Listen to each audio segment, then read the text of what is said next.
मानावाला इंतजामिया की तरफ से मवेशी मंडी न लगने के सबब व्यापारी शदीद परेशान हैं। महंगाई की वजह से व्यापारियों को जानवरों का खरीदार भी नहीं मिल रहा। मियां शेर मोहम्मद जरगर रिपोर्ट करेंगे।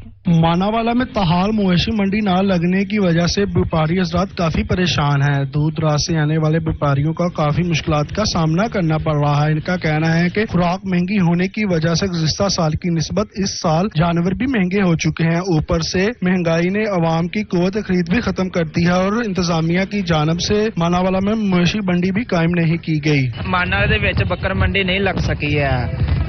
ਇਹ ਅਸੀਂ ਵਪਾਰੀ ਹਜ਼ਰਾਤ ਕਦੀ ਕਿਸੇ ਦੁਕਾਨ ਤੇ ਕਦੀ ਕਿਸੇ ਦੁਕਾਨ ਤੇ ਖੜੇ ਹੁੰਦੇ ਆ, ठीक है, इसलिए ऐसे जलील हो रहे हैं। व्यापारियों का कहना है कि मंडी ना लगने की वजह से अपने जानवरों को बाजारों में ही फरोख्त कर रहे हैं, जिस पर व्यापारियों ने मानावाला इंतजामिया से मुतालबा किया है कि जितनी जल्दी हो सके मानावाला में मवेशी मंडी लगाई जाए। कैमरा टीम के साथ मियां शेर मोहम्मद जरगर, नुमाइंदा साची न्यूज, मानावाला।